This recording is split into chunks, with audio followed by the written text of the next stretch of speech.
So we all think money is the problem. We all think getting more women is the problem. We all think something is a problem.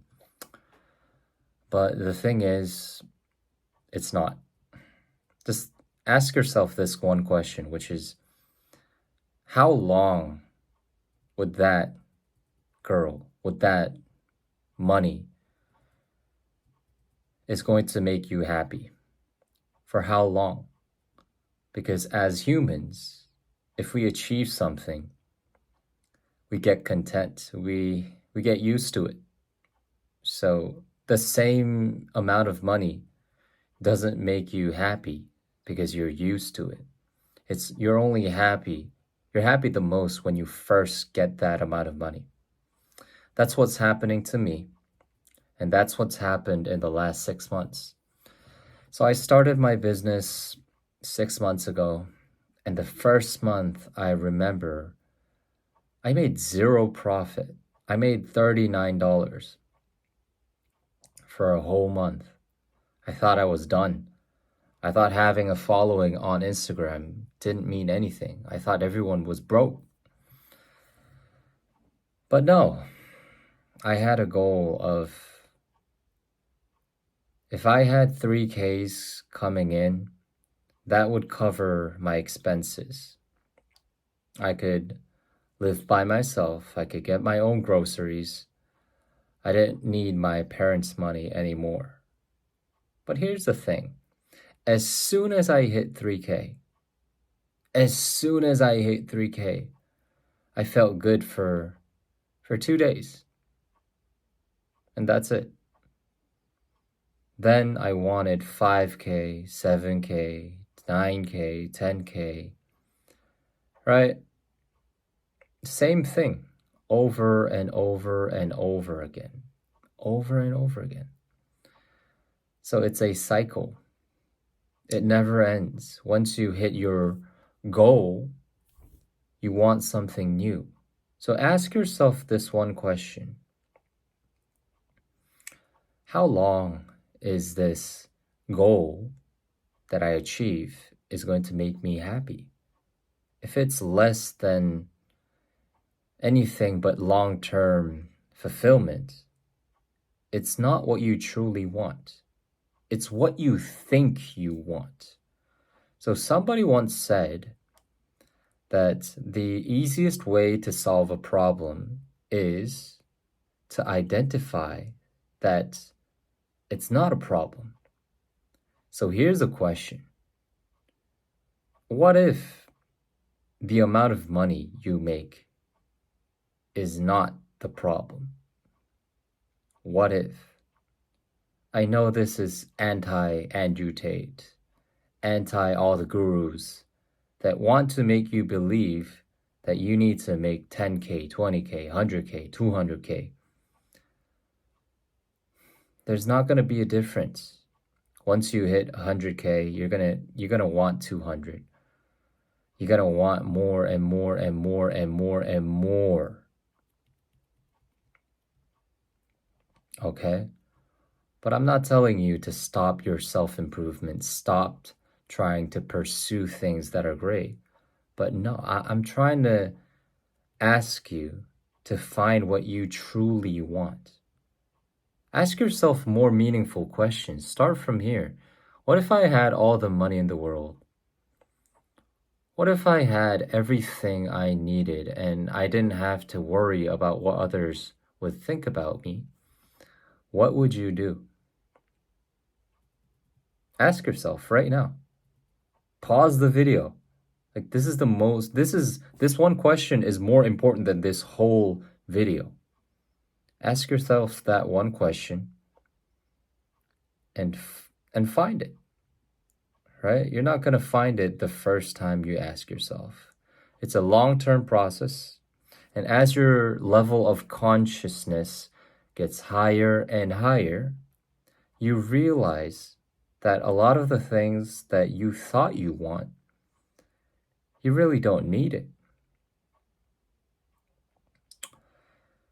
So yeah, here's the deal. In my belief, which I don't see anybody talking about this, is we have a level of consciousness.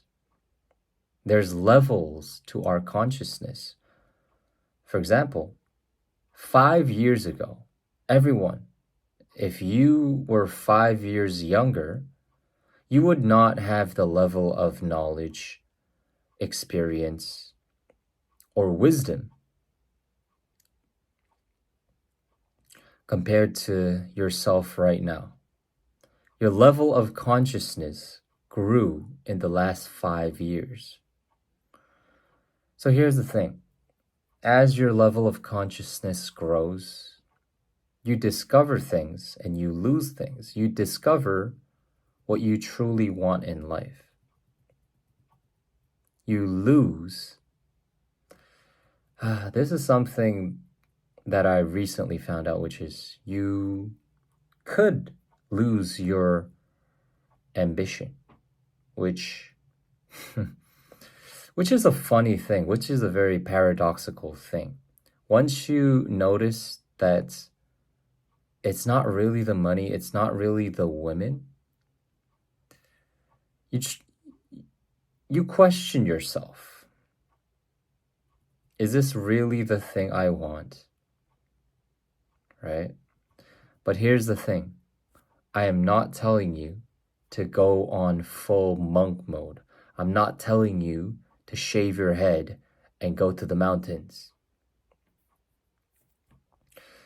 I want to tell you that you need to balance yourself.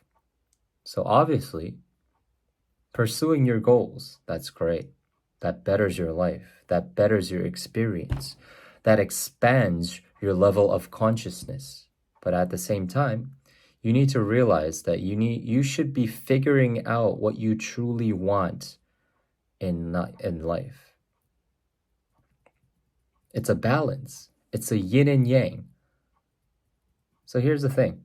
The guys that don't have balance in their lives, they're always getting only half of the things right. For example, red pill. Red pill, I love it, but I don't like it. Here's the thing. I've been a follower of red pill like 5 years ago, right? But here's the thing. What they say is true, but the application is very wrong. They assume every woman is a hoe. They assume hypergamy is something every woman is looking for. But in reality, come on, in reality, it's not that bad. And plus, once you start to go hard on women, you gain value, but you also lose something as well, which is you're not giving them the trust that you are going to stick around them. So women see two things in men. One is value, two is the likelihood that you're going to stick around. If you're constantly sacrificing the second element just because you want to see more high value, even if you're not that character, you're just shooting yourself in the foot, and it's very unrealistic. It could work for some dudes, but it's for some dudes.